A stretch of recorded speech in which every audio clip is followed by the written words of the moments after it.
Who is the rudest celeb you have met? What happened? Tommy Lee Jones.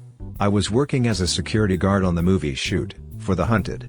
My second week on the job, I was posted in front of Tommy Lee Jones's, and Benicio del Toro's trailers, on this side street, in a residential area. Basically, just stand there all day, and make sure nobody F with anything. Day 1 was fine. I was there all day, and never saw Tommy Lee Jones. Benicio came and went throughout the day, and was super nice. He even came out and had a chat once. It was a trip, because I had just seen him on TV, the prior week, accepting an Oscar. I congratulated him on that, and he was thankful. Just seemed like an alright dude, that wasn't all up his own ass. Day 2 was a different story. I come in at 10 AM and relieve the overnight person. I'm standing there, and this dog comes trotting up to me. Super friendly. I assumed it was a neighborhood dog that got out.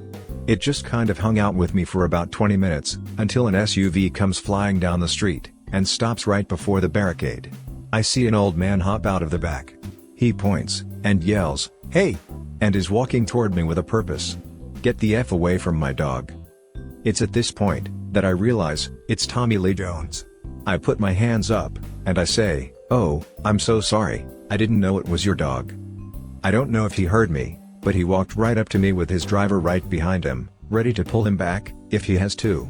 He puts his finger in my chest and says, "Why is she out? Who let my dog out?"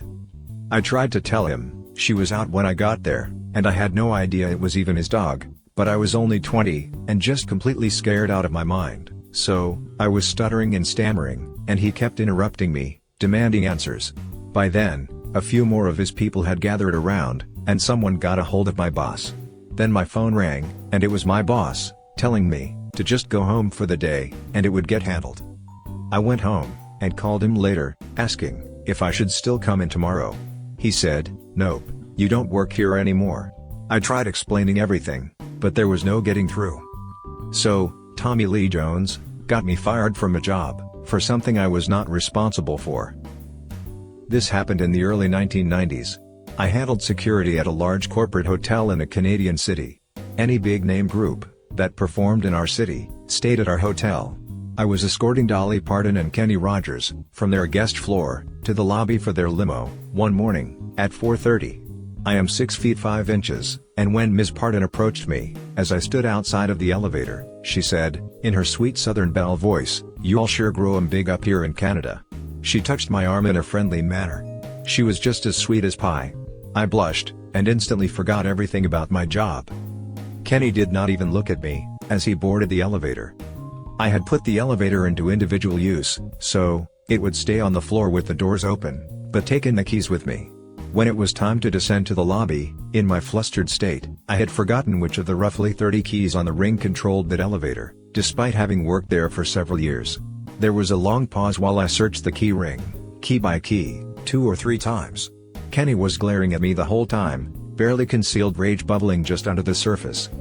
I finally found the right key, but when I went to put the elevator back into group service, in my haste, I fumbled, and dropped the keys. Kenny made a louder exasperated sound, but Dolly came to my defense, touching my arm again, and saying, "Sugar, you just take your time, we're in no hurry." Kenny made another noise, but Dolly shushed him. We eventually made it to the lobby, and I escorted them to the carport in their waiting limo. Kenny never even looked at me as he walked out the door and got into the car. Dolly, however, stopped to chat with me for a bit, thanking me, and then tipped me a $100 bill. That was more than I made in a day back then. She did the same for the bellman, who had brought their luggage down. Total class act. That was my most favorite and least favorite celebrity, at the same time. The rudest celebrity I ever met was Jack Nicholson. I asked him for an autograph, and he growled at me that he only signs autographs for chicks with huge tits. Flip side, nicest celebrity I ever met was Lemmy Kilmister from Motorhead. I was at a bar and he sat down beside me. I was in awe, and stammered out, "Let me buy you a drink."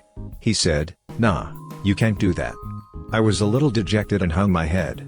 He immediately burst out in laughter, and said, "Kid, I'm a goddamned rock star. Let me buy you a drink." I then spent the night with Lemmy, buying me Long Island iced tea, while we talked about 60s British science fiction. William Shatner said he would give me an autograph in Hawaii when I was about 10. He said, "Let me get a pen," got in his limo, and drove off. He's known for attending Comic-Con panels and, I guess, the second he hits his scheduled time limit, he will just stop talking mid-sentence and mid-story, and just wave and leave. I hung out with Charles Barkley once in Philly, and for some reason he took a liking to me, and was very candid and open. He told me, "You have to be nice to every single person you meet, and it can be exhausting, but if you meet 100 people, and are nice to 99, but not to one, then that one will bash you, and tell everyone what a terrible person you are, and people will believe them." Awesome guy. Got a call to David Spade's room, at like 2 a.m., because he had issues with his Wi-Fi. When I told him I couldn't fix it, and he had to wait for IT in the morning, he said, in the most deadpan David Spade way, "I figured you wouldn't be able to fix it." I didn't figure they put their best and brightest on the graveyard shift. LMAO. I have some clients that interact with celebs, and I get fun stories. One client is a private pilot. He said, the loveliest he's flown is Green Day. Like, he just went on and on about how sweet and genuine and thankful they are. He said, Mike Pence was extremely polite, a true gentleman, even though he can't stand his politics. He said, Ariana Grande was a raging cunt, and literally one of the worst people he's ever met. Trashed his plane. Insanely rude and demanding. He refuses to fly her anymore. I have a few clients that work in film. My God, do they love working with Nicolas Cage? Very professional, and extremely personal. Likes to have deep conversations, and connect with everyone on set, and remembers everyone's names. I love hearing Nick Cage stories. Cage isn't merely nice, he seems genuinely interested in every human interaction he has. He treats his co-stars and director the same, as a grip, or waiter, or local onlooker. I think he just loves being alive, is grateful to meet people anywhere, and truly appreciates anyone who appreciates his work. Met George Lopez at a Dodger game, complete asshole. Told a buddy, who works at the stadium about it, and he was like, oh yeah, he's rude to everyone down here, and doesn't tip. F that guy. That's so ironic. In the past he ranted, how when he was younger, he ran into Eric Estrada, whom he was a huge fan. He said, Estrada was a jerk, and he always remembered that. My husband worked for a very popular ski resort, and got to meet a lot of celebrities. He said, Leonardo DiCaprio was one of the rude ones to staff, and a stingy tipper on huge bills. On the flip side, he said, Adam Sandler was actually really nice and pretty generous on tips. Adam Sandler purposely plays golf by himself, a lot of the time, so he can be put with other random golfers. Apparently, he's really nice on the course, and just enjoys chatting and golfing with strangers. Naturally, does a lot of filming in Toronto and Vancouver, like many productions do, so he's been spotted at many courses, if he has time to golf. Imagine you and two friends are golfing, and they randomly put Adam Sandler with you. I've heard Leonardo DiCaprio is a jerk. A lot.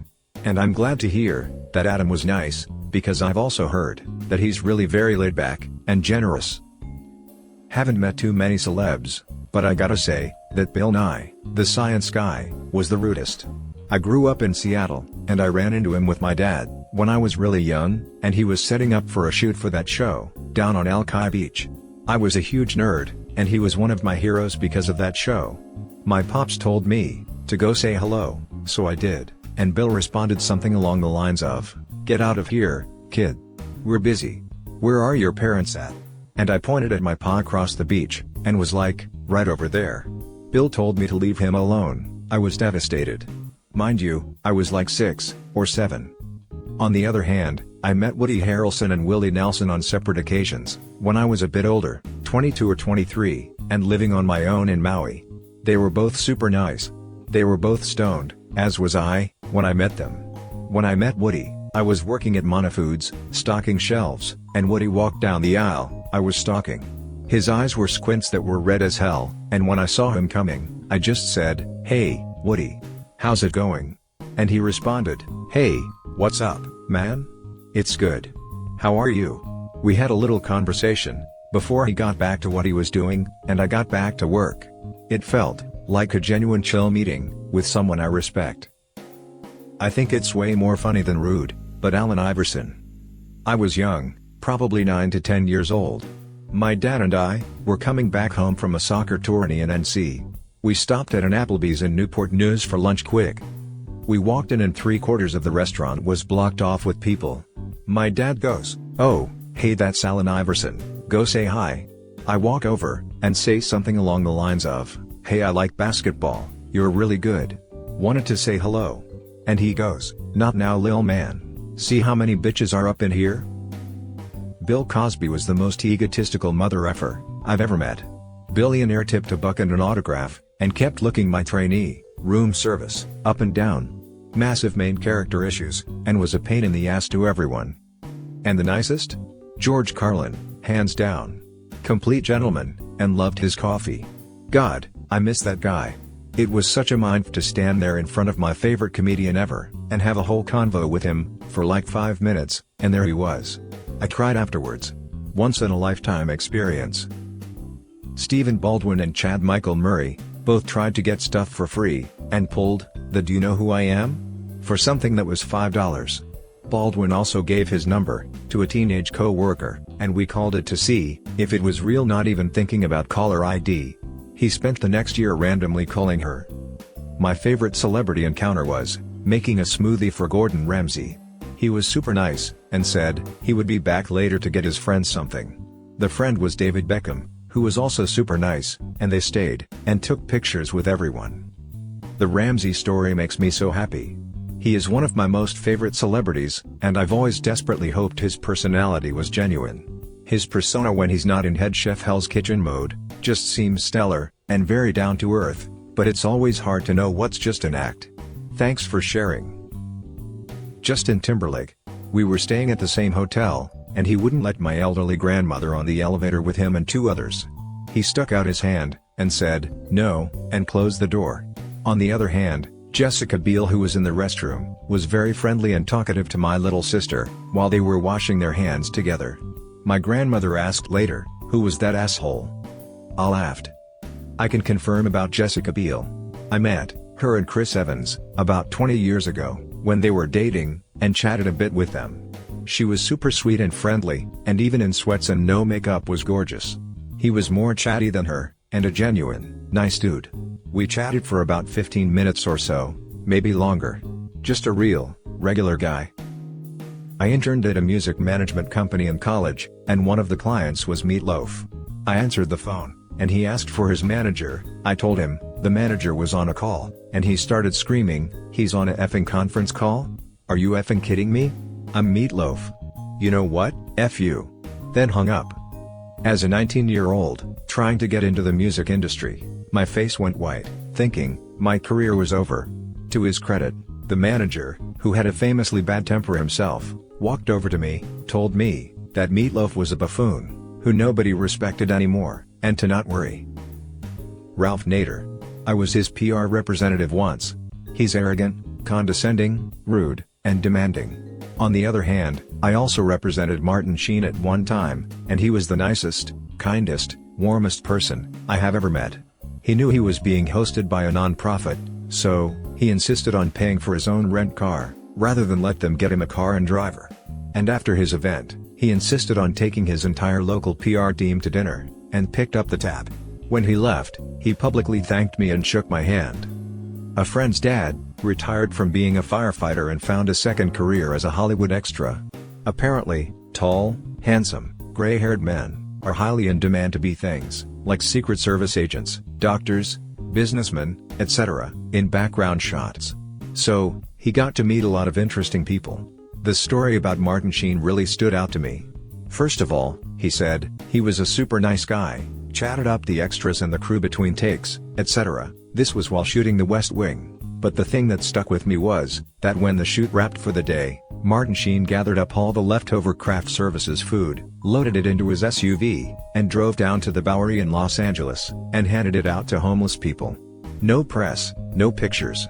The only reason my friend's dad found out was because one of the other crew members told him that Sheen always does that after a shoot. A genuinely decent human being. Edit, Skid Row, not the Bowery. Got my coasts mixed up. Jared Leto is a piece of shit. Aside from being an outright weirdo, and an awkward human being, he is a predator, and groomer. He harassed, stalked, and attempted to sexually prey on a friend of mine. When she refused his advances, he turned the dial from 100 to 1000, and mind you, this was after one meeting, and no sexual contact, or lead-on from her.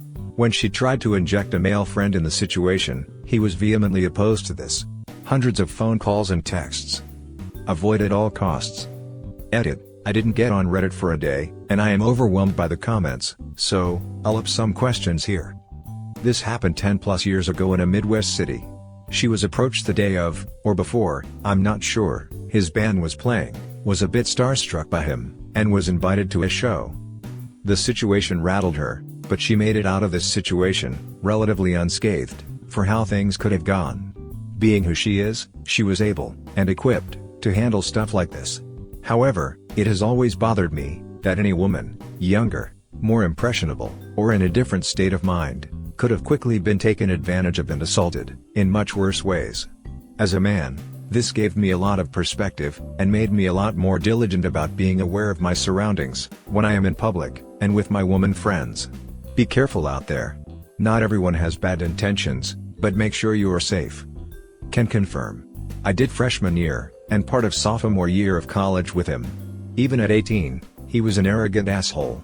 He would talk about how bad sex with a particular girl was, from the other night, while the girl was in earshot. The poor girl. Like, we were all just 18, 19-year-olds, trying to figure it all out, and this dude is talking trash about a girl's lack of oral skills, while she is nearby with her friends. What an asshole. BJ Novak.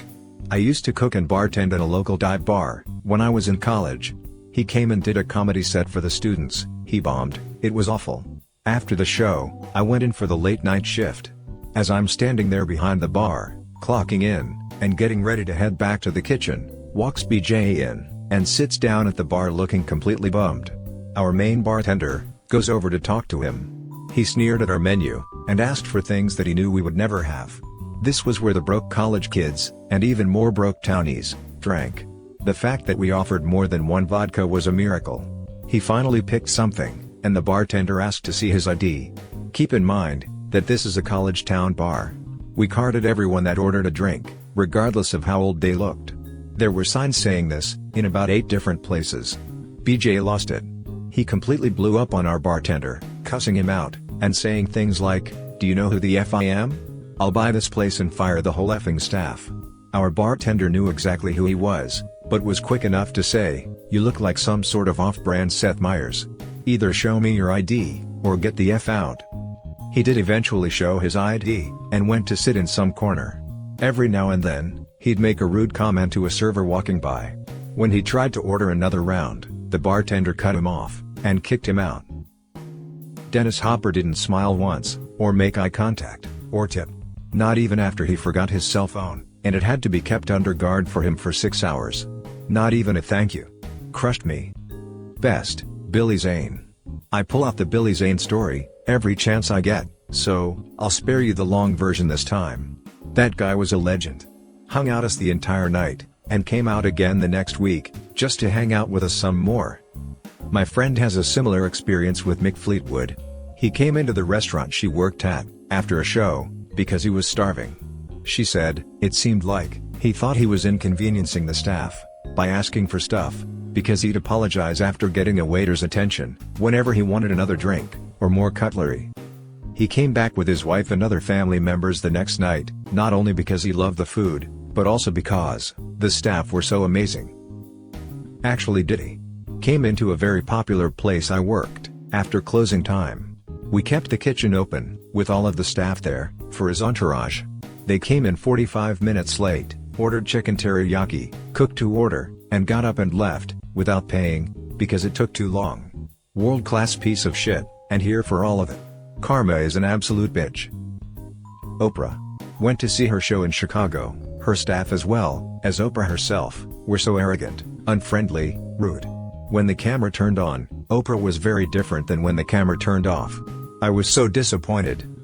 She visited the military hospital Walter Reed when my cousin was there. He'd been the only person in his caravan to survive a roadside bombing, and he came out of it with brain damage, 2 missing legs, and a wife, who dear John, before he was even out of surgery. When asked, on camera, if he'd do it all again for his country, my cousin understandably said, "Hell no." Oprah then provided to lecture him on the meaning of patriotism. He's doing okay now, but he still says, "F Oprah," whenever she comes up in conversation.